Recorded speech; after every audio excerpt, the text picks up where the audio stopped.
to the audience that we'll be kind of like allowing in shortly. And then we have the team from Maxon also available with us. And we'll just then like we're good to go in like the next couple of minutes. Okay, perfect.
A very good evening to everybody. We are just waiting for a few more people to join in, and we'll be starting in the next minute.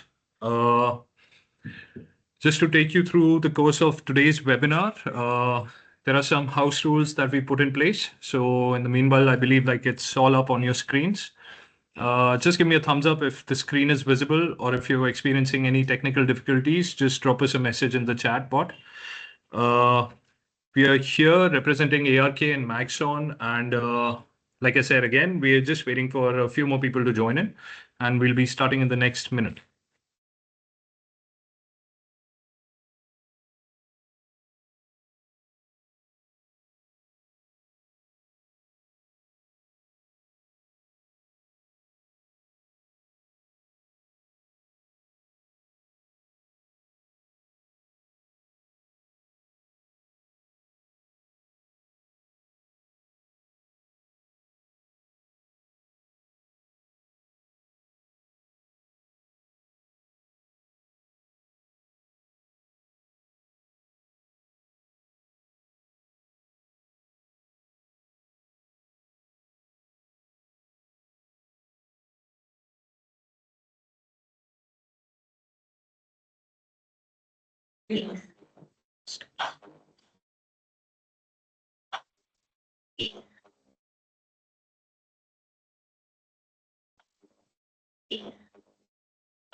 I believe some of the people have joined in. I think it's a good time for us to start.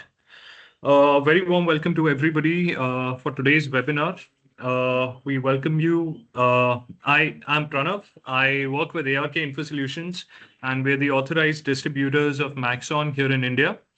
Today's webinar, it's going to be slightly different. We have the esteemed presence of Nacho Riesco. Nacho is a digital sculptor with over a decade of experience in collaborating with jewelers and global brands worldwide. He specializes in organic, nature-inspired jewelry and is a master of ZBrush. Using its powerful sculpting tools, he chooses to move beyond the limitations of traditional CAD. So he excels at transforming complex artistic concepts into detailed production-ready designs, bridging the gap between digital artistry and practical manufacturing. We are really happy to have him on board and share his insights and workflow with us today. We also have the esteemed members of the Maxon team present with us.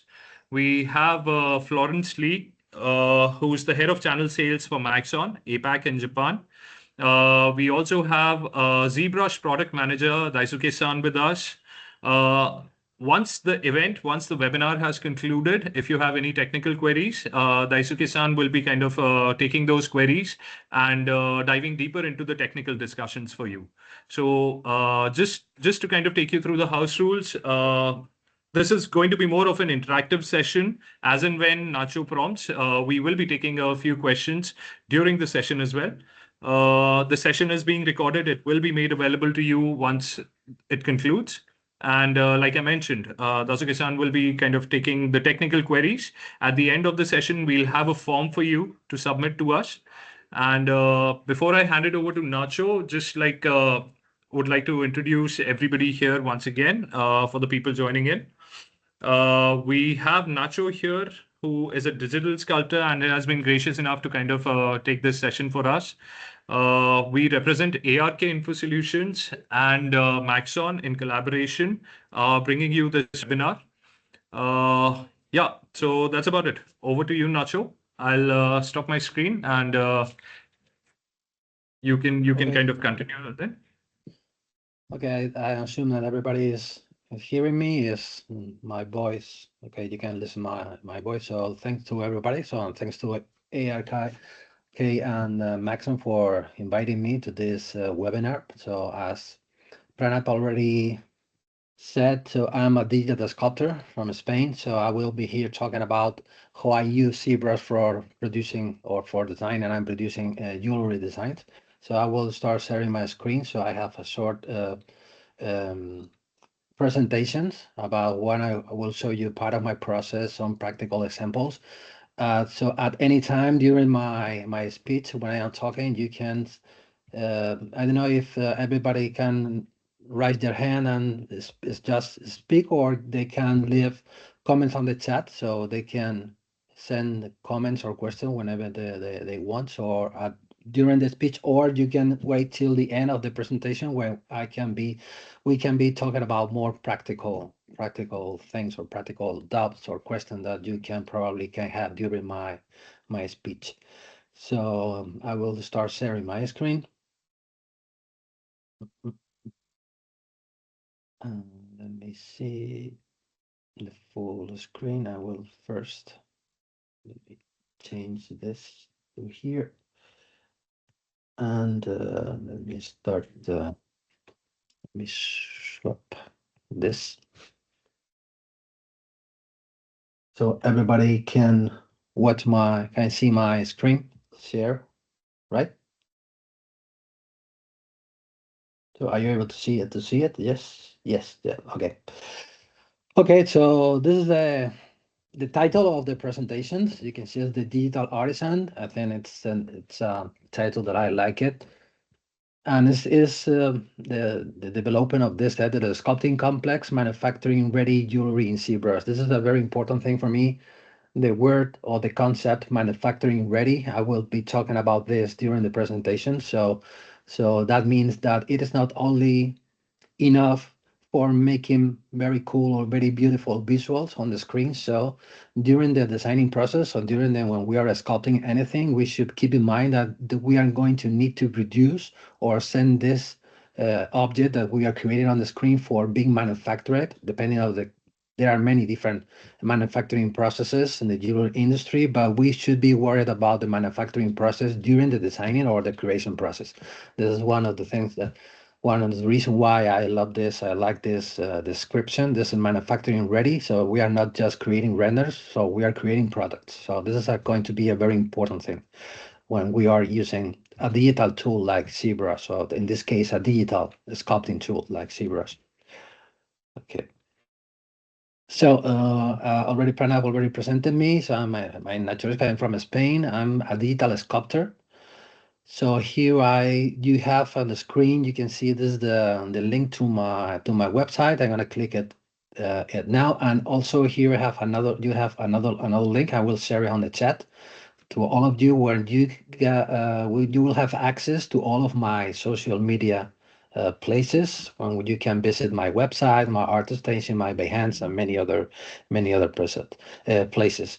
So this is because I like to call myself. I don't like to call myself to describe myself jewelry designer. I don't like that name. So I prefer to describe myself as digital sculptor, or maybe it could be digital creator. So when we are creating products, in this case, we are going to talk about jewelry, but I make many other kind of products, since statues or furniture or a decorative element for buildings, for houses. With a digital sculpting tool like ZBrush, you can cover almost everything. When you everything that needs to be sculpted, you can do it with ZBrush. Then doesn't matter if you are creating a small object or a big object, because during the creation process, you have the measurements of the distances on the scale on the control. So you can create, I mean, that you can create many kind of different products. In this case, we're going to be focused on jewelry, but my work is more global. It's more about the concept of digital sculpting, where you can sculpt many kind of different products. That's the reason why you already have um, this link. When I'm going to copy and paste it on the chat to all of you, just in case you want to visit it. When you you have access to all of my personal places, my Instagram, my YouTube channel, LinkedIn, and many other different places. When, for example, clicking on this on my art station, this is directly connected what I just said. When you can see a sample of my work, where you are not going to only be able to see just jewelry designs, as we are going to see during the presentation, but you can see many other different kind of designs, all of them made with ZBrush, or in the future have been manufactured with many different kind of processes. But today we're going to be more focused about jewelry designs. But I'd like to say this, because I don't, as already said before, I don't like to call myself as a jewelry designer or a person specialized on just about jewelry. Maybe I can say that maybe 60% or 70% of the commission that I receive are related to jewelry, but many of them are not related to jewelry and more, but all of them are directly connected with manufacturing processes, 3D printing, CNC milling machines, or many other kind of manufacturing process. But what the best thing about this is that I make all of them 100% within ZBrush. My knowledge about any other CAD software, it's zero. I haven't got any knowledge about any other CAD software. Well, there are many that already exist on the market, specialized on jewelry design. Probably all of you already know them, but I make everything from scratch, from zero to the final, ready for printing or ready for manufacturing file within ZBrush. And here, this is the same page that I already shown you. This is my art station, when you can see more samples of my work. You have all of the links on the link that I already share with you on the chat, just in case you will want to visit my work on the social media. So let's go start talking about the presentation about jewelry. So, as I already said, the jewelry design, so we can take, in my opinion, okay, all of the workflows or the opinions that I'm going to tell you today are based from my experience. So I'm a professional, so I have been using ZBrush for 18 years till now. So during those years, I have been trying to develop the software to try to tailor it, to try to implement what the clients requires to me or create when we talk about jewelry design. As I already told you before, so I haven't got any knowledge about any other cat jewelry software. So I have been trying to find the better solutions for the kind of commission that I receive from my client, just for always make the design with 100% with ZBrush. So I have been trying to find or to adapt the solution that ZBrush already has into the requirements of the different kind of jewelry design that I'm going to show you after. So today in the jewelry market, in the jewelry market or the jewelry industry, we can take, in my opinion, these two ways: the digital and sculpting way, and this is the way that we're going to talk about today. This is my way, my personal way. But there is another secondary way where many people are using, many people on the market is very highly implemented other CAD software, specifically designed for being used as jewelry designing softwares. But the best thing about this is that we can combine them together. So it's not necessary I decide to take this way. I decide to don't learn anything about this because I understood that I can do it everything 100% with ZBrush, and you can do it. So this is the presentation about today. So I'm going to be able to show you that you can do almost or 100% or 99% of the stuff with only with this software. When you can go from the jewelry design through the digital sculpting tool till they're ready for manufacturing file. Or you can take this way, or even this is the best way about this, to all of you who already have a knowledge about other CAD softwares that can combine the two ways. So, during this way, you're going to have a lot of possibilities for creating probably the kind of design of kind of finishings that they're not going to be able to reproduce with this other software. Okay, this is a personal opinion. Maybe some of you already have the knowledge, the necessary knowledge for create almost the same. But during my experience using ZBrush for in the jewelry industry, not just using ZBrush as a digital sculptor, only for as a teacher, because I have been teaching jewelers from my early beginnings. So just for teaching jewelers how to use ZBrush for jewelry designs. So I understood that there may probably be some aspect or some part that they are not going to be able to be reproduced or be made with the jewelry CAD software. So in that case, ZBrush has more possibilities to create maybe a different kind of designs, depending on the kind of design that you are about to create, of course. So, but here, the idea about this image is the main concept is these two arrows when we can connect the two worlds or the two paths when we need to create a jewelry design. Okay, so during the digital sculpting process, as I have been saying before, so we should be thinking out of the digital world. That means that when we start opening the software and we are start making something, sculpting something or designing something, so we should take into consideration from the beginning that we are about to create a physical product. So it's not the same when we are using the software for creating digital products. I mean, for video games or for animation or for film industry, but for us, which we are creating products, we should take into account from the beginning of the process the measurements. In this case, talking about jewelry, the thicknesses, they are very important, and the weight, even the weight is very, very important when we are designing a jewelry product. So it is not just make a cool visual or beautiful visual for post them on the internet, on the social media, or just for showing to their clients. But we should know that this product is 100% ready for being manufactured. Depending on the client that you have or the company that you are working for, you should have the necessary knowledge or the necessary requirements when you are designing the products. When we talk about measurement, thicknesses, or style, or even the style, that thing that you're creating digitally, it's 100% able to being reproduced in a physical world. So we should go from digital to physical. This is a practical example that you can see here. This is the digital render that I made with ZBrush.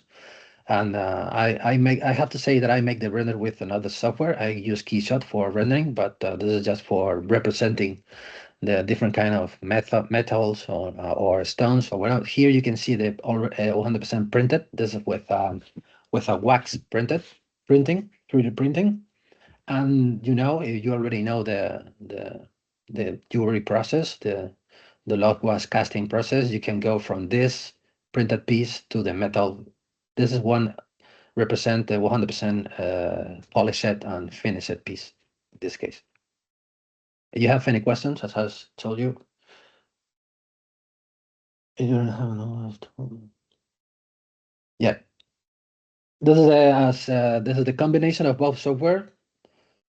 This is the best thing about, and based from my experience, but as I already said, the jewelers which comes to me for learning ZBrush or to learn how to use ZBrush into their jewelry designs workflows already brings that knowledge from another software. So the idea is to try how is going to be the best way to combine both things. We are not talking about 100% separated ways. We can join them together and start making things. So you can start from one point, arrive to another point, then continue with ZBrush, or you can take the opposite path. So I started with ZBrush, send it out to the CAD software and start making modification.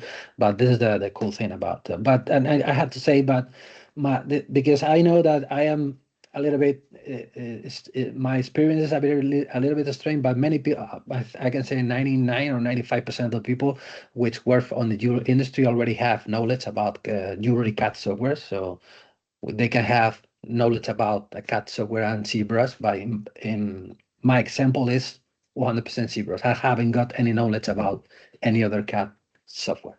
So this is a practical image that you can see from the digital world to the physical world. And here also you can see the sense of scale of the object. So when we are creating, for example, the feather, we should be worried about the thicknesses because they are going to be for have success on the printing and for having success on the casting. So we are not going to have problems because we are creating very thin parts which are going to be very easy to break or very hard to print or very hard to cast or very hard to polish or whatever. So we should be concerned from the beginning of the process about the physical world.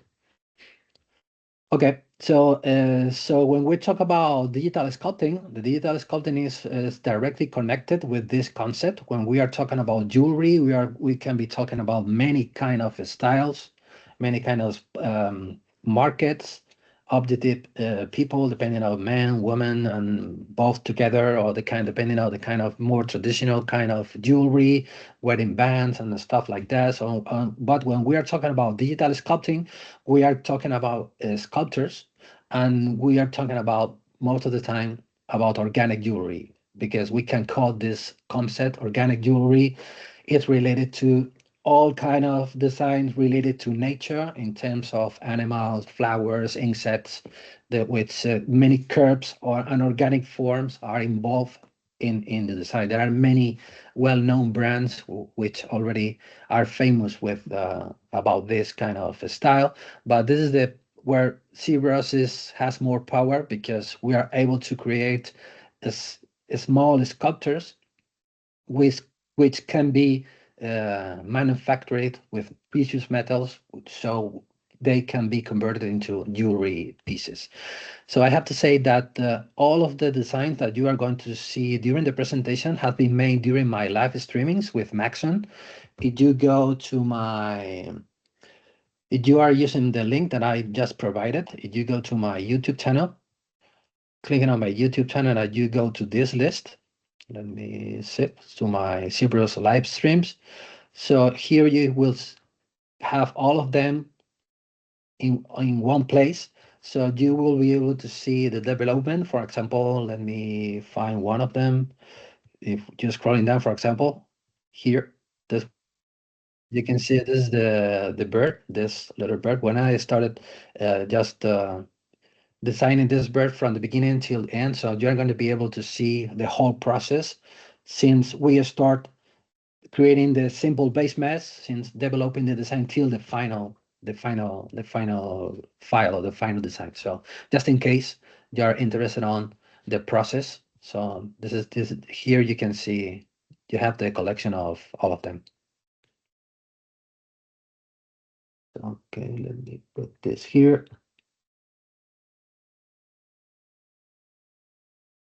Okay, so let me check the chat.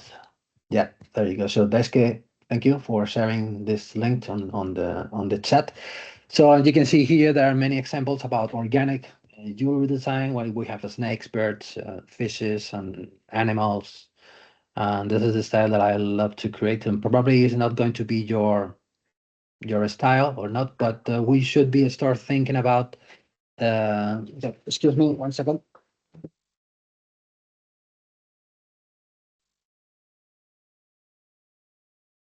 Okay. Oh, here, where you can be. You have many different examples about organic jewelry design. So, and this is where the sense of ZBrush, where ZBrush has more sense in terms of the kind of style that you want to create with this tool, or using the digital sculpting techniques. So they are more connected with this kind of designs instead of more traditional or simple traditional jewelry. Maybe sometimes it's difficult to find the right names or the right labels when you're talking about something. Maybe, but just for simplifying things or trying to say the concepts, leave the concepts clear enough. Maybe is the reason why we try to find names for in this case for styles when we talk about organic jewelry or traditional jewelry. But there are many more grays between the black and whites. You know what I mean? So that means that, for example, if we go to the next, so that's the reason. Then the question is, so we can't create traditional jewelry with ZBrush, well, or with a digital sculpting tool. The answer is yes, you can also create this kind of traditional jewelry. Here you have two examples about more traditional jewelry where we are not creating organical sculptures when we need to create very highly detailed or with the anatomical composition and stuff like that with that we can make with ZBrush, but also we can create this kind of traditional jewelry with ZBrush. And I'm a good example, as I already said before, because I need to make it 100% inside ZBrush. Doesn't matter for me. It's an organical design or more traditional, more kind of simplistic, or maybe we can call this hard surface, or more, I don't know how to find the right name, but we can create this kind of stuff also with ZBrush. And also keep in mind when as that we should have under control the measurements, thicknesses, and so on, the physical work during the manufacturing process. So you can do it with a digital sculpting tool that like ZBrush. But these are two examples about a completely different kind of style that which has been made 100% with ZBrush. Okay, no questions. You have any questions till here, or do you have any comments, or you are concerned about something that I said, or maybe you want to talk about anything, just leave the comments on the chat or raise your hand. We can speak if you want. And this is okay. So that means that it is not ZBrush is not only. Just keep in mind that we are talking about organic jewelry, but you can create also more traditional jewelry with ZBrush if necessary. Exactly. So if we're gonna start talking about, of course, more about the concept on the techniques about digital sculpting applied to jewelry design. So, and this is when we arrive to this image.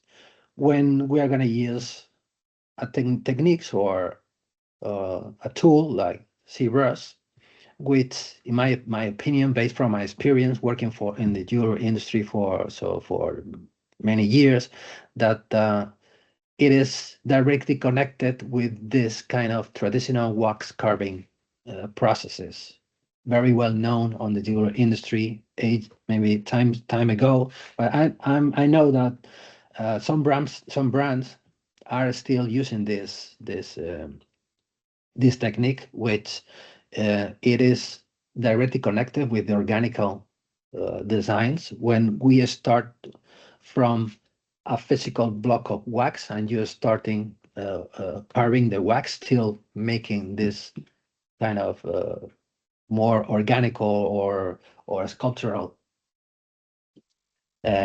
designs. In this case, this is the sample I found. It's a feather. When you start from a piece of wax and you start carving the surface, till getting the necessary details and the necessary forms, till representing a little sculpture in miniature. When we are going to cast, and we are going to convert into a metal, into a precious metal piece. And also the same thing about the other side, about traditional jewelry or more hard surface or more non-organical kind of design. When you can see here more four examples about signet rings or rings which have been sculpted or carved or made with from a block of wax. And the process is directly connected, the way of working, I mean, with the digital clay that we have inside of ZBrush, where we have a, a whole collection, a lot of brushes and a lot of tools available inside of the software, which can mimic or can be used with the same concept as traditional tools. Like for example, files or this kind of these tools when we can start carving, representing the same finishing, or we're gonna feel that we are using the same methods as traditional wax carving methods or sculpting methods. So we can convert the existing digital process into physical tools. We can use the same process. For example, I will show you here. We can stop here and I can start showing to you a practical explanation about this. For example, if we go directly to ZBrush, if I open an sphere, I drag and drop on the canvas. So this is the digital clay. We were talking about it before, where we can use, for example, let's create more subdivisions just for getting softer surface. We can grab a file like this. You can see here. This is I'm going to use this brush. This is the H polish. In my opinion, it represents this tool, like a file, where you can start creating planes like this, for example.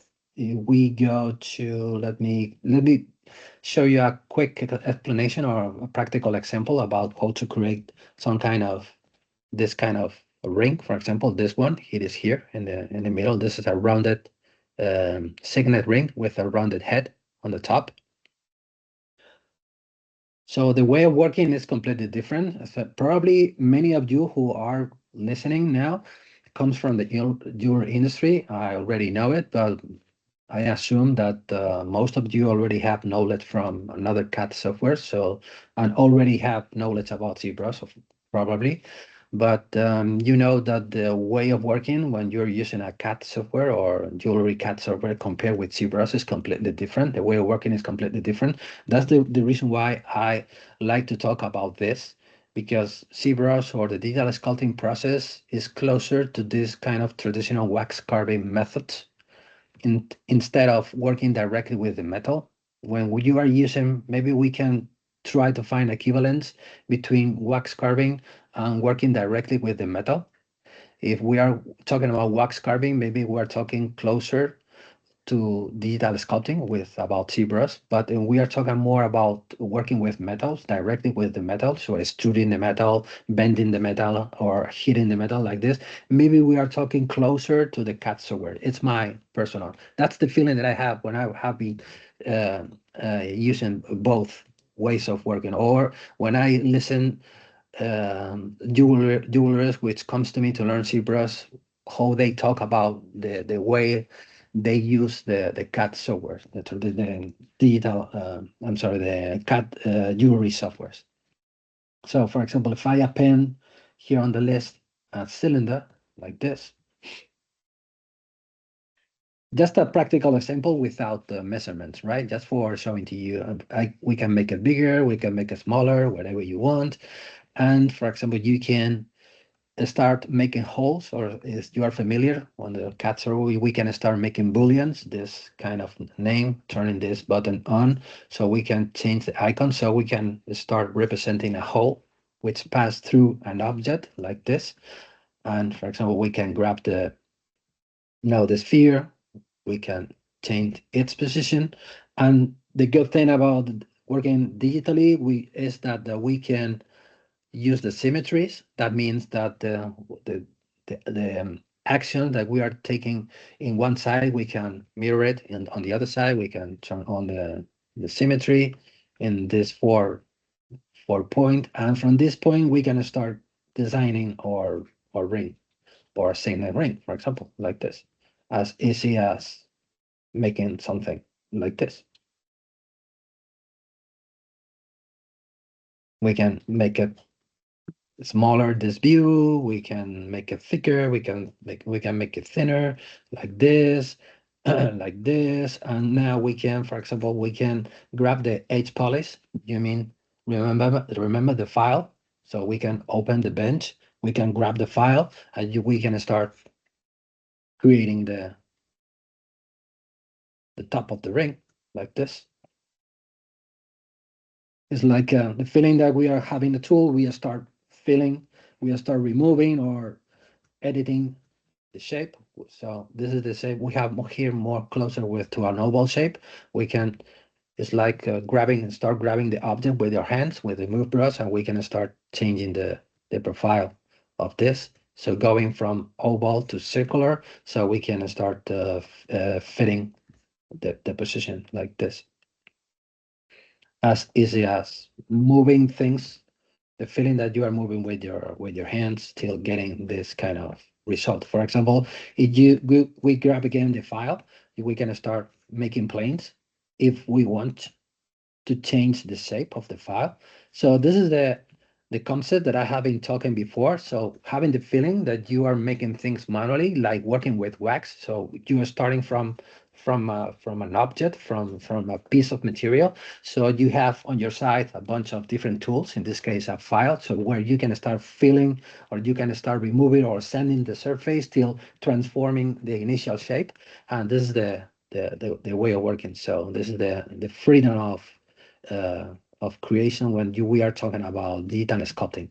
Of course, from this point, like on reality, when we are talking about that block of wax, we are start creating the basic forms. So we are having a lot of imperfection during that process, but at some point it's going to be necessary to start cleaning the surfaces for having a better finishing. That means for having a more straight lines or cleaner planes or more defined edges. So during the process, we can follow making that. But this is just talking about the initial part of the process when we are just grabbing a neutral, in this case, a neutral sphere, and we can convert it into a completely different thing, just using a file like this.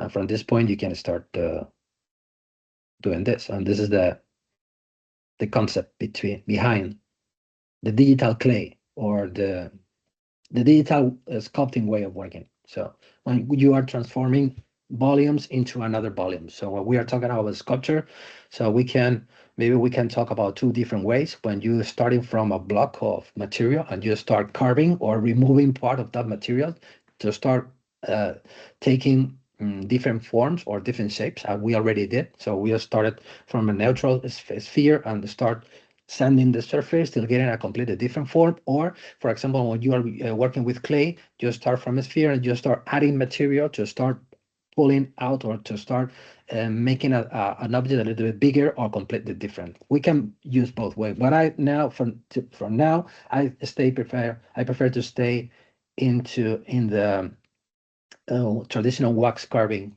way of working. So, do you have any question or any doubts, or you want to go deeper into? And this is what you can have. Of course, from this point, you can start creating different variations. So start moving. You can start going from, for example, here we have going from one, for example, from this one to this one. You can break the symmetry, you can transform a symmetry, so you can start changing the shape. So, and also, this is one thing that I like to tell, it's the ZBrush is not only good for, as the title of the presentation is, for ready for manufacturing or very complex, ready for manufacturing objects, but it's very, very fast. You can see just for concepting, or for example, what you are designing something that you have in your mind, or for probably your client is having in their minds, but they want to explain to you what they want to see, what they want to watch, and you can see the ZBrush is very fast for that thing. When we are not concerned about the perfection, we are just worried about the forms and the shape that we are creating, just for representing a visual object. When we can rotate it, we can take different views till getting a completely different thing. So it's very, it also is very fast for concepting or for designing very fast the forms till getting, or for example, we are looking for a more hard shape, we can change this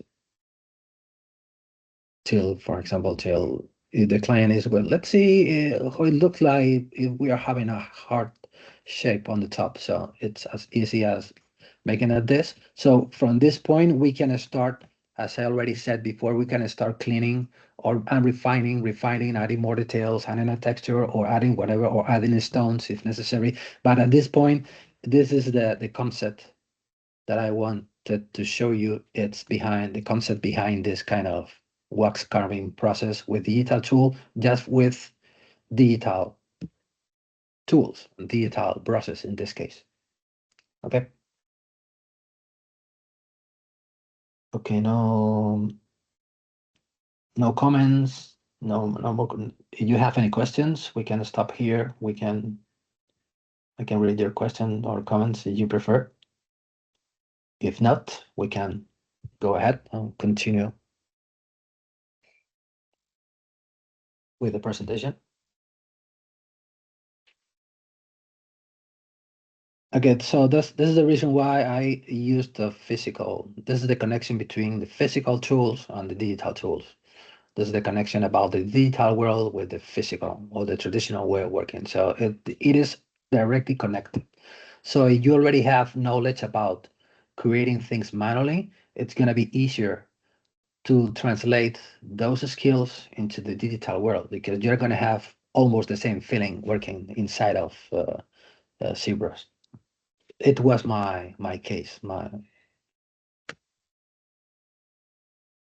Okay, so if we start talking about the process, we can, for example, when I need to create something, because the example that I already show you, this is the example about this ring. You can see we only have the sphere itself. This is how the sphere looks like, and the cylinder that I used for creating the hole on the finger size for the ring. This case is a very simple. From this point, we can start adding more elements till constructing or building a more complex design. That means the concept behind this is, when you need to create something more complex, it's not necessary to sculpt everything from the same object or from the same surface as on the reality. So you can start adding things and start creating, building like a puzzle or like a Lego, when you are splitting the design into many different elements. So for making it to work faster and more practical. And this is the concept behind this. So when you need to create, for example, this bracelet with a tiger shape body, when you can, this is something that you have in your mind. This is the idea behind of your design of the client, the idea that the client comes to you talking about a bracelet, about a tiger who is lying on the wrist, and you need to start building your puzzle. So splitting the design into different elements, like the head, the body, the arms. Even the arms, you can see the arms is having different colors. Each color represents an individual piece of clay, or digital clay. When we have the paw, we have the arm, and here we have the chest, or the mane, or in this case the neck and the chest. split into a different subtool.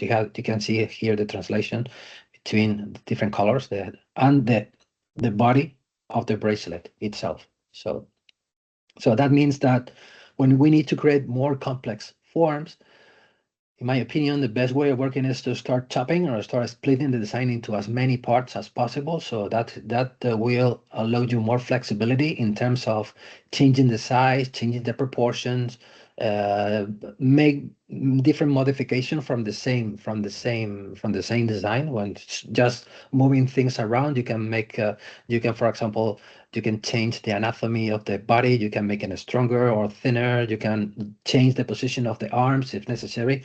So it's not just necessarily always working from the same surface when you need to move the same material, the same surface. You want to change. You want to make a modification of the original concept. So that's the reason why I split everything into different parts. And here you have the list representing the different parts. For example, the head, the arms, and so on. And this is the concept. So that means that when you are watching finished models, you should be thinking about how to split it into different parts to see it more simple. So it's not necessary to be being impressed by the final result. So probably, and most of the time, it's more simple as you can see it at first view. So if you start splitting things into many different parts, things becomes more and more simple, and you are working only in a small elements in terms of trying to make everything from one single object. And this is the representation of the finished piece. This is the final render for the client.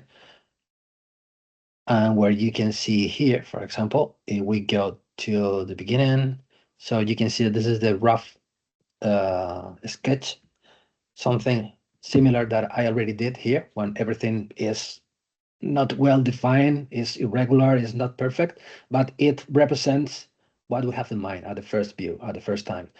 So when we are sculpting something, we start adjusting the forms and creating the forms. So we are not worried about the perfection at the beginning. So we are just worried about the composition, forms, profile, silhouette, and the stuff like and concept like this. This is what we have here. Yeah, and we need to create a tiger, a body of the tiger. So we need to split. We need a part for the head, a part for the body, two parts for the two arms. We start building the whole composition, everything together. So making, you can see here very rough strokes on rough strokes when all the strokes represent an anatomical part of the tiger, but it is not perfect yet. So, but if we continue polishing the surface, we start polishing the plane, we start refining better the surfaces till getting more details and more details, so we can being showing this to the client just for understanding that we are going to the right direction. If the client decide, well, I don't like the kind of finishing that you are giving to this design, maybe probably you need to give it more rounded shape or softer shapes, so we can start creating a new version very quickly, just smoothing the surface as easy as using the smooth brush. You can see using this, pressing the shift key, and we can start just smoothing the surface. I like to call this is like a sandpaper. When we are having a surface, we start sanding the surface with a sandpaper, not with a file. It's a softer kind of, we can start removing. But if the client or we like better the more pronounced or defined edges, we can grab again our file and we can start removing adjusting the surface again till getting a more defined surface. So this is a digital sculpting way of working. So you can go then from here to here. So the client decides, for example, to start creating gaps for enameling. I put a color of enamel on like representing the stripes of the tiger. So we can start painting this, and from this point we're going to start creating the different distribution of a stripe. You can see that from this point, from the previous state, let's go here to here. we have more defined shapes, more detailed shapes, cleaner shapes. It's a matter of being polishing and refining the surface till getting a, for example, this to here. You can see here you have more details, more adjustments till the final, the final, the final file, the final design. I'm sorry. So starting from simple, split everything into parts, so start polishing and polishing until getting the final results. This is the way of working that I love, is the kind of more artistical way of working compared with the more traditional CAD jewelry software, when you need to be more concerned about distances, curves, precision of distances and stuff like that. So it's like working more, it's my personal opinion, you are working more restrictive. It's more restrictive way of working. I like this more chaotic or artistical way of working.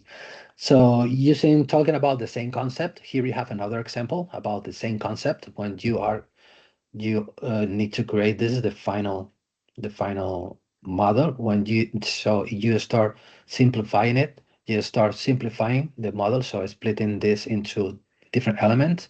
You can see here, for example, the neck, the head is also split into two different parts, the cranius or the head itself and the jaw here. Then the wing, each feather, it's an individual piece, so we can move them around and adjust it quickly if necessary. We can make it one bigger or smaller if necessary.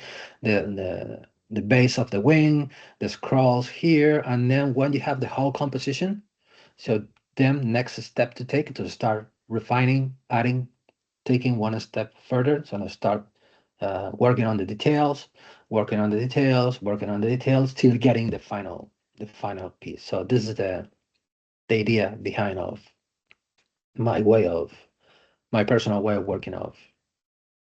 I found this way of working for me the more efficient. It doesn't mean that it's going to be the right one. So it's my personal, based from my personal experience. So I prefer to take this way of working for two reasons. The first reason is because I can edit all that I want during the designing process.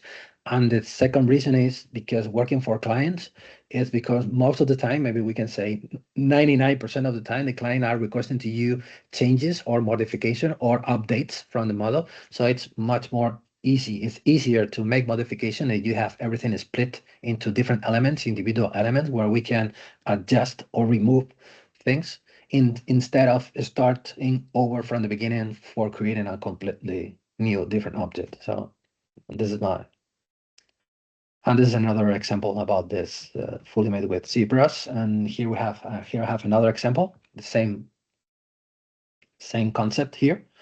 This is what you have in mind. This is the reference that the client or you have in your mind to represent and to make. So this is what you have in your mind, but you need to start simplifying what you have and start simplifying that into more simple forms. For example, here it's very interesting to talk about the hand or the paw here, when you can see each segment of each finger is split into an individual part. That way of working allows us to, for example, start making movement for the fingers. So trying to find the right gesture of the hand. If we try to start working from the same surface, it's going to be more difficult to start moving around the fingers till getting the right representation of the final position of the anatomy of the hand. And the same thing about the feathers, the same thing about the head. Even the snake, the head is split from the body, the tongue is split from the body, so you can move things around till getting the right shape and the right profile, like silhouette. So when everything is working as a whole, as a one thing, you can go to the detailing phase. So starting sculpting the scales and starting sculpting the folds or wrinkles, or adding the stone settings on the wing in this case. Okay, I keep talking. So if I from time to time I'm taking a time for watching the chat if there is any questions. So if there isn't any, Chris and I keep talking. So, for example, We are tracking that for you, Nacho. We're tracking that for you. okay, So if there are any okay, okay, questions, we'll let you know. Thanks. okay, perfect. Okay, so this is I have been talking about my way of working, of my process.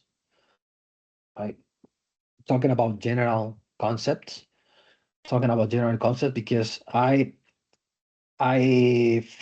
figuring out today that there are people who already have knowledge about ZBrush, more and other people who haven't got any knowledge about ZBrush. So I'm thinking about an eclectic or mix or many different kind of professionals that we have here. So I'm trying to give you a more global ideas, just not from being talking about the more experienced ones than from less experienced ones. But so that anytime any of you are interested about a more complex thing, so it's the moment to start talking about them. So I'm open to all of you. But I'm as just said, I'm just trying to give you more global concept in terms more go deeper into more small details or specific workflows or specific techniques.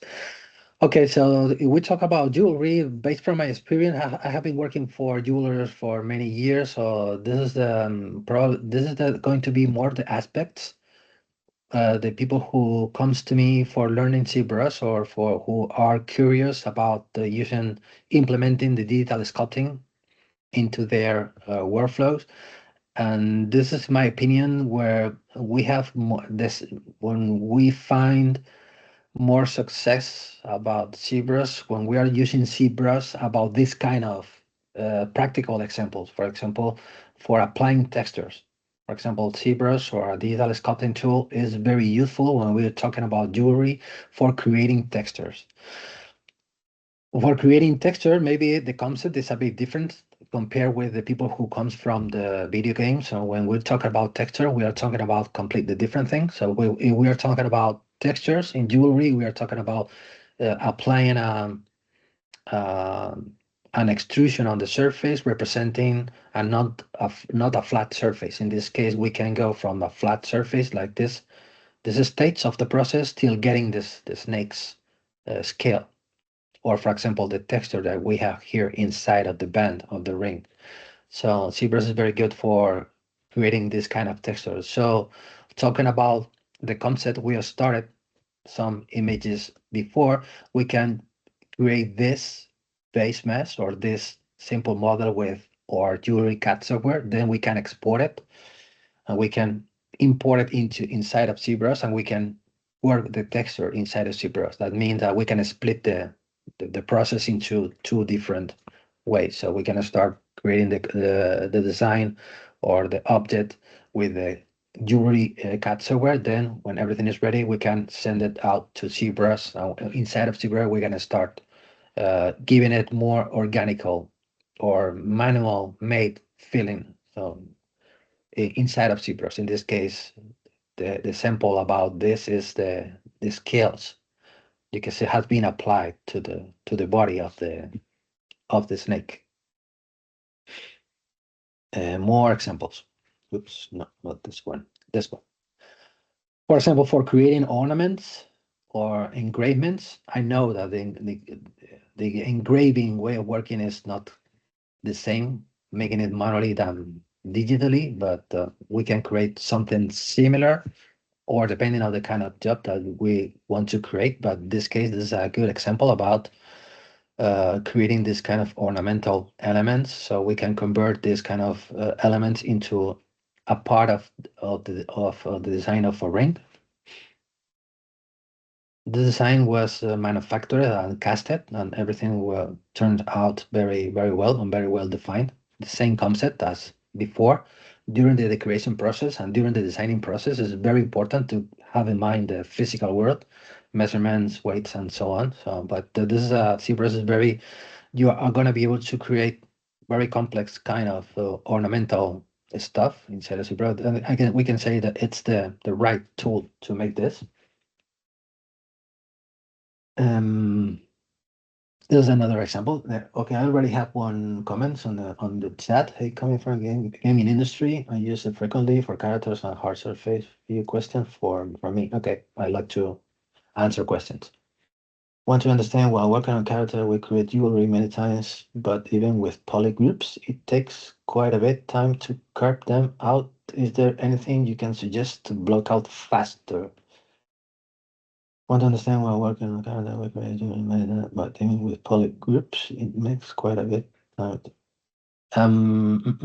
Maybe I would need a practical example about that, because when you're trying, it is difficult to carve them or to make them. So maybe you are talking about traditional jewelry. What are the portal platforms we want to contribute a freelance jewelry design apart from? I think that about the question number two, maybe we're talking about the global world. We're talking about the internet. So there isn't any specific platforms. For example, you can post everything everywhere. My tip or my suggestion is, for example, you go to Facebook, try to find groups related to jewelry for posting your job. For example, if you are using Instagram, try to use the right hashtags about jewelry. You want to reach more people interested about jewelry and stuff like that. And that's the concept. How much do you think working for games or VFX different from working at? Yeah, it's completely different. Working for the same concept that I started is when you are working for creating a physical object. It's not the same that you are creating something which is going to live inside of a digital world. The way of working is completely different. We should be concerned about the manufacturing process. We should be in connection with the client in terms of which is going to be the manufacturing process, which is going to be the tolerances, talking about thicknesses or measurements. So for having success on the print through the printing process or the manufacturing process, whatever it is. So the way of working is completely different. Having in mind that we are creating a physical product, we are not creating a digital product. The way of working is completely different. We are more concerned about physical rules, about measurements, millimeters, or grams. If we are talking about weights in terms of triangles or polygons that you have when you are making a product for a video game or for a VFX industry. The only doubt that I have is about the question number one. It's the creating jewelry many times, but even with poly groups, it takes quite a bit of time to carve them. So is there anything? I think to block out, I just shown to you this kind of fast block out here. Just because we are talking about a jewelry detail of a character inside of a video game, maybe it's not going to be necessary to go very far in terms of high detail surface. So just using a simple form with the H polish brush, just like using a carving tool like this, a file, you will be able to blocking out this kind of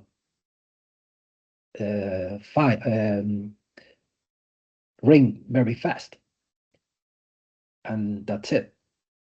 You already have with this maybe 50 or 20 strokes, you will get this kind of ring that could be part of an asset of a character inside of a video game. So it's not necessary to start building or start creating the ring, starting extruding or modifying polygons. Just starting from a sphere, you start sanding the necessary surfaces till getting this kind of form, and that's it. I think it's not necessary more.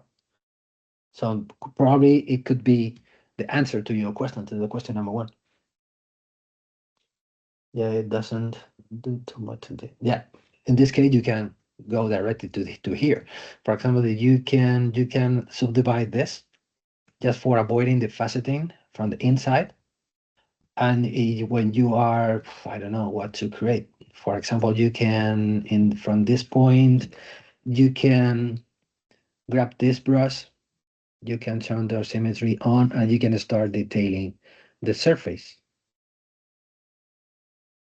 carving into the surface if you want to add more, like this. Or for example, if you want to add a stone with heart shape, you can append, you can insert here another sphere. You can now grab the sphere, put it out, you can put it here. For example, if let's change this with this material, just for having a different representation. And with this, just for talking about for a video game, right? So we are not talking now about 3D printing. So you can start fitting the profile of the heart shape, more or less like this. So you can start smoothing. I'm pressing now the Shift key just for smoothing this. You can subdivide the mass for getting this, and now you have a very simple jewelry piece for a character, for a video game, necessary as fast as this. So the answer to your question, instead of blocking, having the way of working of the traditional way of working inside of the video game industry, where we are more concerned about polygons, about faces, loop, edge loop, and stuff like this, I think change your mind and go more to the traditional way of working. So figuring out that you are using traditional tools, as I'm showing you before here. You are using this kind of tools. You're starting from a sphere, you need to sanding, cutting things, carving things, still getting the result that you are looking for. And we are talking about jewelry for video games. It's going to be much more faster blocking forms out than start trying to replicate the same thing, managing polygons. Okay. Okay. For example, what is showing you just something back to carving that is okay. How do you go about it? How do you go about it in terms of what is required and we are following the concept and weights? Is that handstone material from? Yeah, this hand material is from ZBrush. This is the material, jelly bean material. It's this one. That it is there inside of ZBrush ages ago.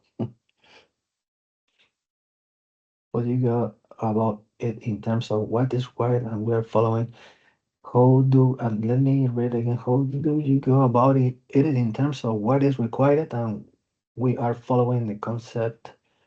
I think in this case, it depends on the kind of clients that you are working for. Of course, we are talking about real jewelry. We are talking about the product, a physical product, depending on, it's not the same. Based from my experience, when we are talking about jewelry concepts and jewelry rules, I have found that there isn't general rules. Depending on the kind of client that you are working for, you can receive the specific rules, and a completely different client, you will receive a completely different rules.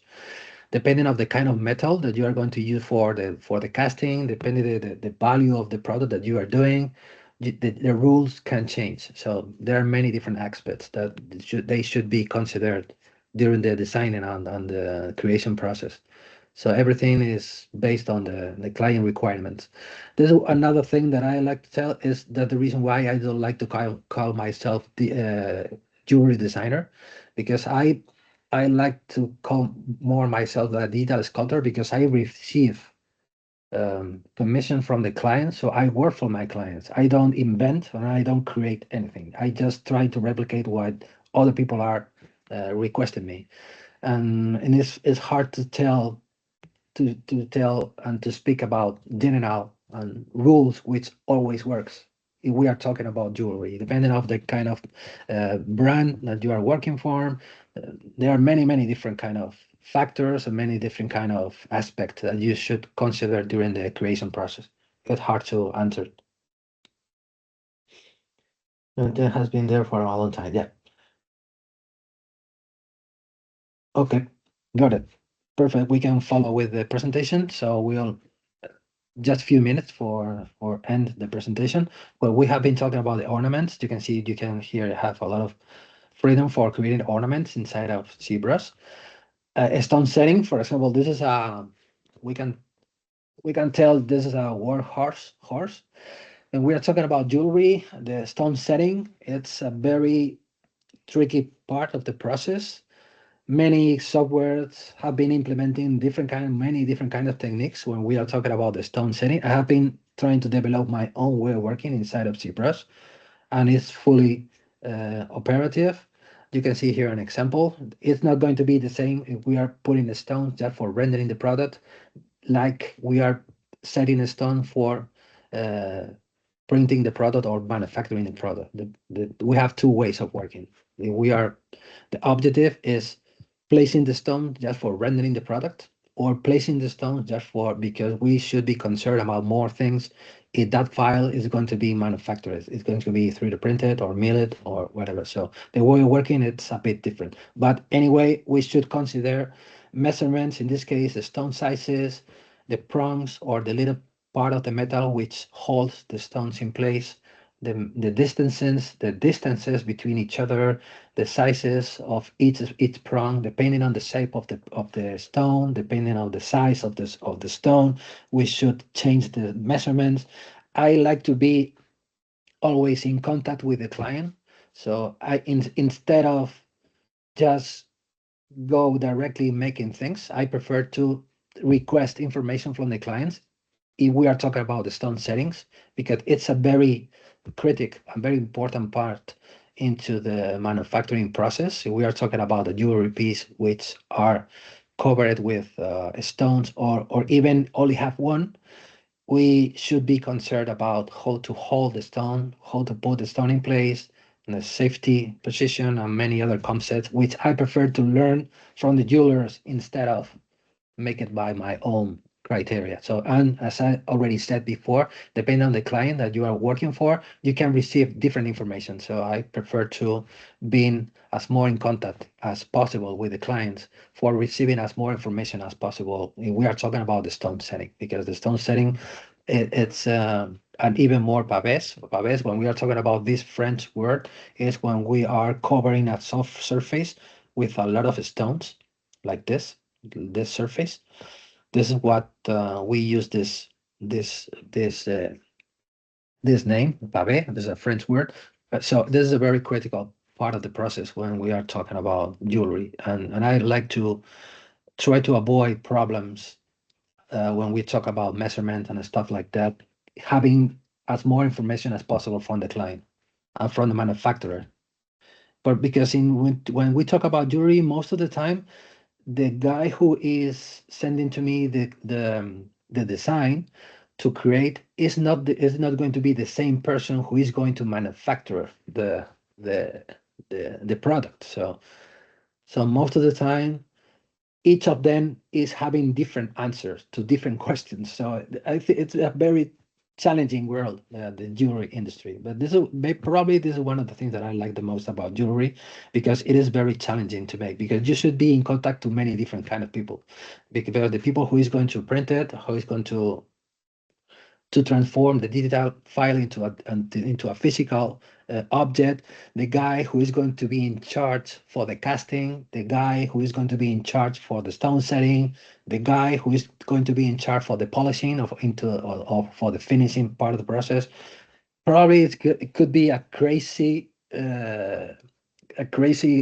world, but this is one thing that I like about the jewelry industry. It's because it's very challenging, and you learn a lot from people who have been making jewelry for ages, and this is the knowledge behind those people. It's huge, and I like to investigate and to talk with them as more as I can, just for grabbing more knowledge about the jewelry processes.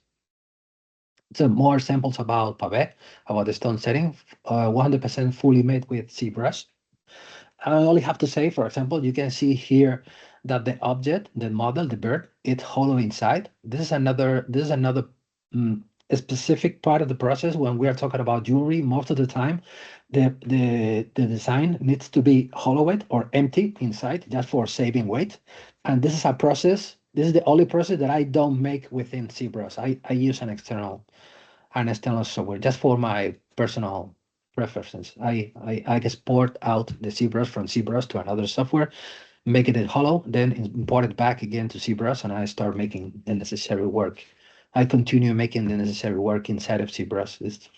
But most of the, I can say maybe 60% of the time or 70% of the time, the model needs to be hollowed out if we are creating a jewelry object. Only in small cases we can make things completely solid. Most of the time are completely hollow. Like this, you can see here, the bird is hollow inside.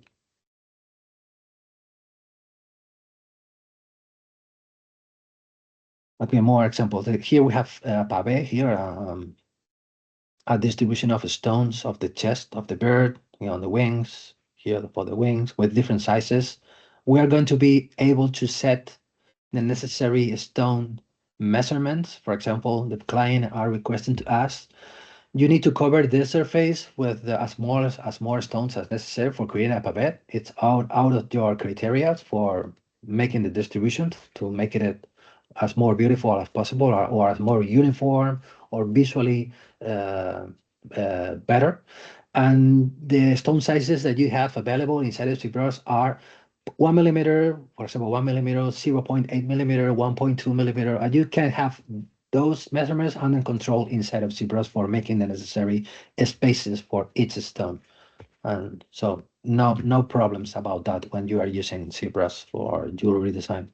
When we are talking about pavés. Most of the time, the way of working is a bit different than the CAD software, which uses more parametrical ways of working. They use more the mathematics. Maybe we can say, from my personal point of view, of course, when we are working with ZBrush, we are making things more manually. We are taking more decisions. The guy who is using the software is taking more decision instead of when you are using a CAD software where the software is taking more decision for you because he is making more mathematical operations. So when you are using ZBrush, you are making more things manually with your hands, with inside of it, with the digital tool, of course, but making things, the way of working is a bit different. But what I say, the result is going to be the same thing. Maybe you can spend a bit more time depending on the kind of sample that we are talking about, but at the end we are going to be allowed to make exactly the same. So we are just changing the way of making the same thing. So more about the stone settings, different examples about different kind of stone settings. We have here two simple stone settings with two rounded diamond shape stones with 4 prongs here.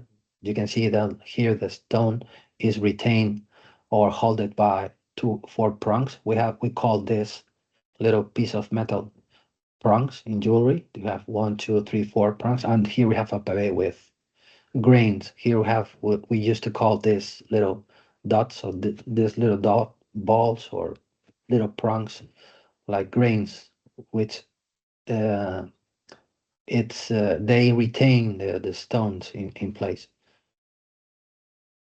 And here we have cavities, two different cavities here for the white coating. This is the idea behind this is for applying a pave, I'm sorry, enamel. It's like a paint which is necessary for to be dried inside of an oven. So, and this is a combination of enamel and pave and stones and color baths for the snake, for giving the snake this kind of green coating. So there are many. So this is a good example. Using the same concept as we started talking about, you can split the design into different elements. The snake, the head of the snake, each petal individual as an individual element for each flower, the branch behind the snake. It is already split into individual branches. So once we go developing the design and taking decisions during the designing process, we can start merging things together and starting sculpting more anatomical details like the head, the eye sockets and stuff like this, till having the whole 100% finished uh, design. So then we can go from flat surface to start adding the stones on the surface. As I have been saying before, you can watch the full process on the YouTube list. I already shown you before. So when we started making this design from scratch, from zero till the final till here. So here we have another example about things that you can do with ZBrush assembling. So many times the jewelry design is composed by different elements. It's not only one element. So if you are splitting the design into individual parts, you should be thinking at the same time about the assembling system, which is going to be the assembling method that you are going to use on the manufacturing process. Most of the time in jewelry, that is the first decision is to soldering things together. Or also you can use screws on some designs, but most of the time you should be you use soldering techniques to welding things together. And here you can see this is the final design, where you have here the back cover on the back here for the cover in the hollow space, and this is the main body of the pendant and the panther, and here you have two different elements which are going to be casted in a different metal. This the grass and the panther itself. So everything needs to be assembled in this way. This will go from back to the front. Next, we'll go here to here, and then those two pieces into here using these holes, male-female connections, and you will solder them together from the back, from the inside of from making it not visible soldering points. And this is another example. And so we are here, for example, and we are talking about reliefs. Reliefs is a wide when field when you can make many different things. Today I have been making more and more reliefs. When we are talking about reliefs, maybe it's a world which is connected with the jewelry industry, because with this product that we are making, it's going to be converted into a metal or a coin. So we can create in this case, the example of this ring is a relief, which is on the top. You can see here the process using the same concept as before, split everything into different parts till creating the final composition. I work individually as individual pieces, so I'm able to detail each part individually. That means that when we are creating the scales of the fish, I am not touching, or I'm not affecting the fin, or I'm not affecting the waves, this detail, or even the head. And this is the concept of the There's a relief. When we are talking about reliefs, it's something is squeezed. So we are just watching the design from the front. We can be talking about coins. We can be talking about medals. We can be talking about pendants. There are many requests about inside of the jewelry industry and inside of the minting industry about coins, where we need to use software like ZBrush for sculpting forms, which are going to be converted into reliefs. And the way of working is a bit different, or at the end it's going to be almost the same, because we are sculpting elements. But we are not concerned about the 3D object, about 30-60 degrees object. We are only concerned about the front view and a little bit from the side, but not too much, because you can see if we go to the side, everything becomes more flat, completely flat. So you can see the face is completely squeezed. So we are most of the time worried about, for example, here the face, the head, the face of the fish looks a bit strange, a bit odd when we are watching from the side, but when we are looking for it, it works from the top, or maybe this quarter view or on the front. And here's an example about the process of the sculpting process. And the same thing about the reliefs when we are talking about coins, but the same thing about this. So when we are, there's a good example about the coin of a face. So the face can be converted into a replica of an ancient coins, or can be placed on a pendant, or there are many kind of requests. Also, you can work in this industry. You can find many jobs related to jobs Because when we are talking about jewelry, when we are talking about another products, we are talking about the small objects, but this kind of works can be converted into a decoration of a motif placed on the wall of a building, or they can be reproduced of a part of a scenario of a movie, whatever. So that means that many things that you are you are making inside of ZBrush, you using digital sculpting tool can be converted into a many different kind of products or or example, just changing the scale. But you need to be concerned about the physical object during the sculpting and the creation process. This is for me, this is the most important thing about using ZBrush for jewelry in this case. And we are done. Just let me know if you have any questions about the previous image you saw before, or we can talk about it, or if you need any practical explanation about something that you already saw on or any of the image we have been watching before. And that's it.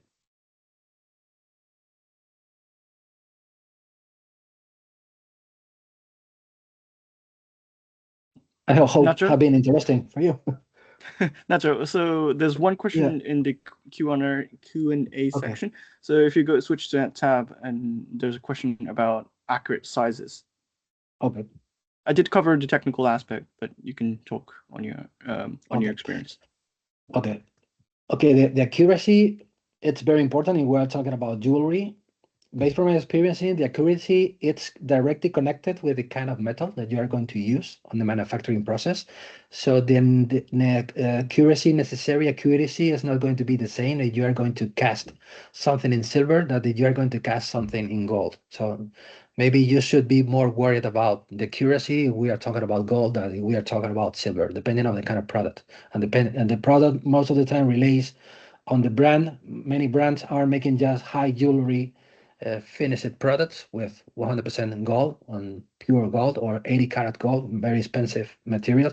But today, even more and more people are going from gold to another kind of metals, when we should be worried about the accuracy of the distances of the measurement, but it's not going to be necessary to be so worried about them, because we have more tolerances, because we are not going to lose the same amount of money if we go, for example, from 1 millimeter to 1.5 millimeter. Or this is a very big example, but if we are talking about gold, it means a lot, the necessary amount of money, right? But for example, if we are talking about accuracy, for example, here we have an cylinder which has been used for create the finger size. In this case, I started making this without any concern about measurements, because I just have been designing a form. But at any time, we should be thinking that we are going to need to send this out from ZBrush to the 3D printed.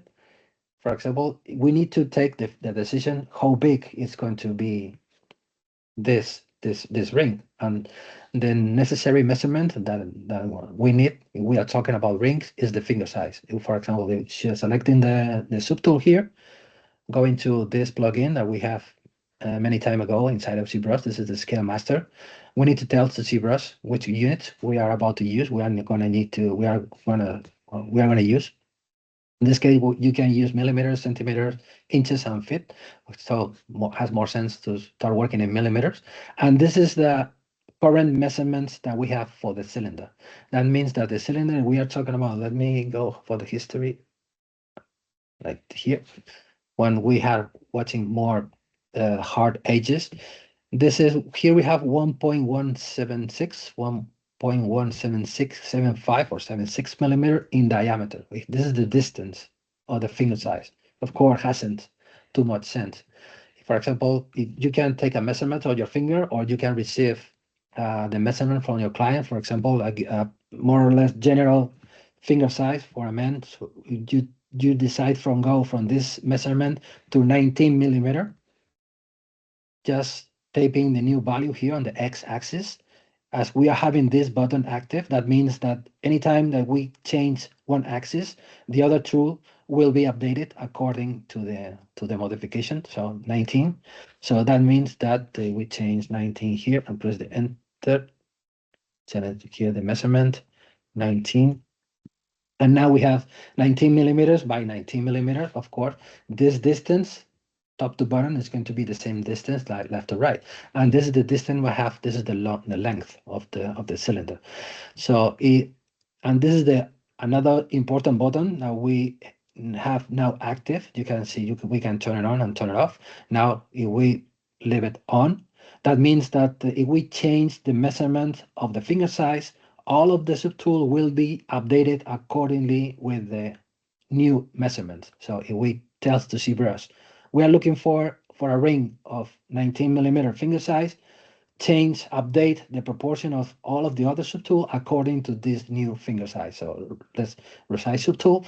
So ZBrush is making the job, and now everything is done. So if we read it again, the measurement, now the finger size is 19 millimeters by 45 by 19 millimeters. If we want to read the measurement of the ring, for example, from left to right, it is, in this case, is this measurement, 24.85 for 99. We can say 24.86 millimeter. And we can export this as a printable file if we want to print it, and that's it. For example, if you want to take measurements, for example, very important measurement that you have here, because ZBrush here is reading the bounding box of each subtool. That means it's the cubicle or the units of the subtool. For example, if I select here the height, this is the measurement of the height from left to right, top to bottom, and the depth and the height of the. But for example, if we want to take one measurement in detail, for example, we want to take this measurement, which is the distance between the thickness of the band, for example, from the limits of the finger size till the external point to the ring. We should go to the move. With the move, you know that you have here the gizmo, but if you turn this off, this button, you can call this all tool, which we call this is the transpose line, but we can use this line. You can see you're going to start extruding the line, making this longer, shorter, whatever you want, but you can use this tool as a ruler when we can take measurement, for example, from this point to this point. And ZBrush is giving to me here on my top left corner. Here we have 0.213 millimeter. So we can decide that this is going to be enough, is thick enough, is thin enough. If we want to make it bigger, we should go to the top tool, make it bigger, take the measurement again, and decide if everything is working fine. If we decide that 2 millimeter, it's has sense in terms of thicknesses here. We can take the same measurement from here to here.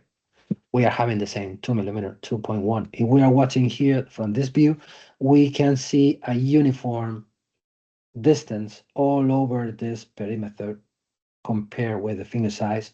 For example, here, of course, going to be thicker. If we want to take the measurement here, oops, with the transpose line here, from here to here, here we're having 3.7 millimeter. We are reaching 4 millimeter, the double. And if we want to know how tall is this, from the finger size till the end of the ring, here we have 5 millimeter. So we can be checking all the measurements before approve the file for printing if necessary. And that's it. As easy as it sounds. Let me know if you have more questions about the measurements or accuracy of the. Of course, for example, if we need a cavity of this, we can turn this on. Let me turn off the you can see you can use the 3 different icons that you have here. That's a addition, subtraction, and intersection for making the 3 different Boolean operations with the message. For example, that you have here, and you want to know more or less the cavity that you have here, the depth of the cavity. You can take the measurement from here to here. Here we're having 2.1 millimeter. Or for example, you want to know the distance between the limits on the border of the ring. You have here 0.8 millimeter. Here you have around 1 millimeter. So we are having around 1 millimeter. Of course, here we are having more. From here to here, we are having 1.5 millimeter. Here we have 1 millimeter and 2. So we can have under control the measurements during the designing and during the sculpting process. If we talk about jewelry, we should being worried about the measurement during the sculpting process. Most of the time, the thicknesses, and if we are talking about the stones, even more. Let me know if the question has been already answered, or do you need more information about, more specifically about anything?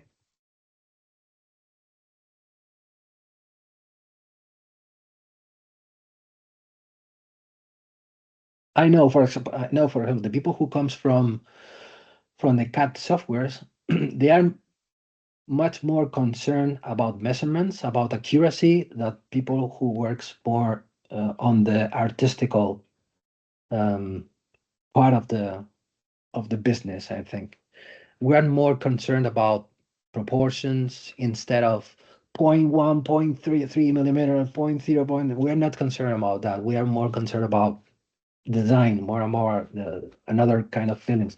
Of course, accuracy is going to be important, but in my opinion, based from my experience, which I have been casting and manufacturing some of my designs, because during the manufacturing process, you are going to change those measurements, because we are going to have different tolerances during different manufacturing processes, during the printing process, depending on the kind of printer you are using, depending on the kind of printed material that you are using, you are getting different tolerances.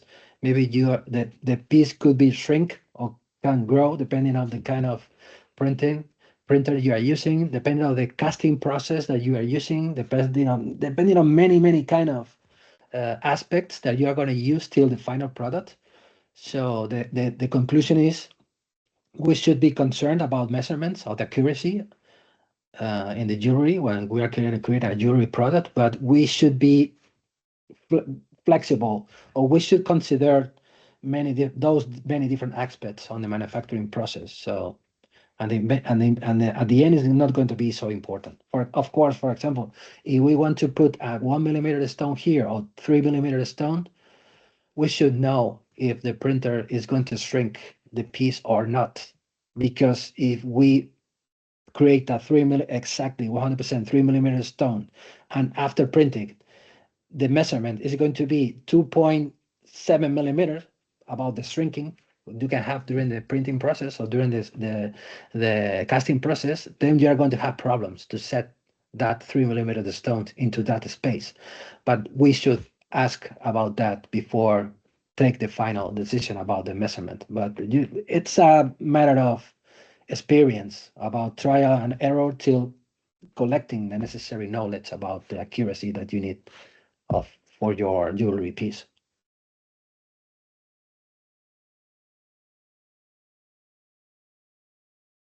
Yeah, the 3D printing shrink does come with some trial and error, exactly.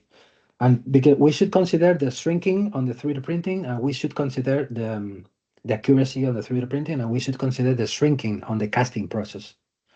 And the casting process, the shrinkage, is directly connected with the kind of metal. And we're talking about metal, we are talking about alloys, and that means that we are not talking about 100% pure metals. Each casting house are using probably many different kind of alloys for creating the metals. Each material is having their own shrinkage value, so it's crazy. So we talk about accuracy, we can't be concerned about, for example, about here I have 1.2338 millimeter. We are not able to be worried about those 2.338 millimeter. We can be 1.3 or 1.2.5. So during the manufacturing process, we are going to create many mistakes for being worried about that picky accuracy during the designing process inside of the digital software. But it's a matter of trial and error. It's experience about manufacturing experience process. Yeah.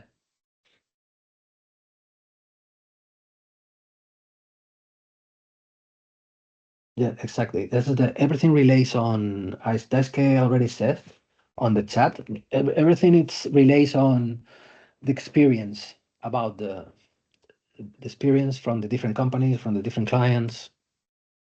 And I prefer to ask before taking decisions because there aren't any general rules when we are talking about jewelry. It's much better to ask before taking decisions about measurements because each client is using different printers, different casting machines, different alloys for different metals, different polishing methods. That's one thing that I already said that I like about the jewelry industry because it's very challenging, but at the same time, it's crazy. Okay, have you got more questions or?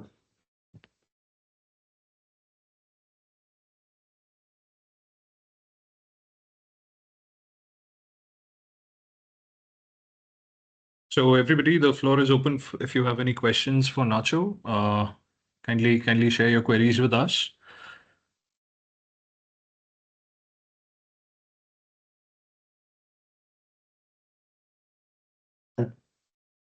I know how many people are already working on the jewelry industry or have been using also ZBrush for jewelry or other cuts, or maybe they are concerned, maybe they are interested on in a specific way of solving things or making one specific thing. Yeah. Yeah, the thing, this case, yes, has. I don't know why this is. I have been making this kind of webinar many time ago for many people, or even giving courses. And by my experiences, the questions are it's a very strange thing. Not always the people are asking things, and this is the moment for being here asking. You are here just for asking, not just for watching. This is what my opinion. But based from my experience, and what most of the time, people are always shy. I don't know. The feeling that I have is I don't know if they have found the speech interesting or completely boring because they're all of them are quiet. I don't know. This is a strange feeling that you have after a webinar. So the people are also always quiet and saying, yeah, everything is clean, everything is clean. No, it was definitely engaging. From the stats of the webinar, I can see that people did stay for it. And so yeah, again, like if we don't have like any questions, I would like to take this opportunity to really extend my gratitude and thanks for you to kind of like take the time out and guide us through the entire journey of your designing process. That was really insightful. We definitely got insights into kind of the way you have been kind of approaching the design using the tools that like ZBrush has been kind of assisting you with. So it was definitely very engaging for us. Again, I would like to kind of like also share my screen, and I understand if there are nobody is willing to ask any questions, I'll kind of like share a form with you. Maybe if you have any technical queries, you can share that with us. So just allow me to share my screen. I'll load up the QR code for you.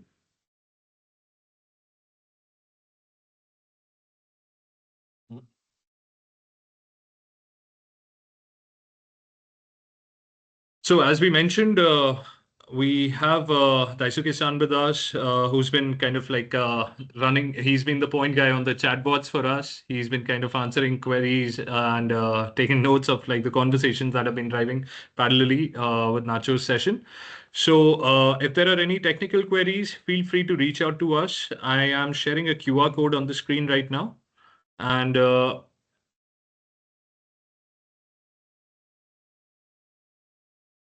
yeah. So we have a Google form set up. If there are any kind of queries that you have, if you want to kind of dive deeper into the technical discussions, feel free to scan this and submit your queries. We have given an option of attaching screenshots as well. If you have any kind of specific or any areas that you would like Daisuke-san's expert opinion on, so do share that with us. It's a simple process, so I'll leave it on the screen for the time being. Yeah. So just give me a thumbs up when like everybody has kind of like scanned and they're good with this.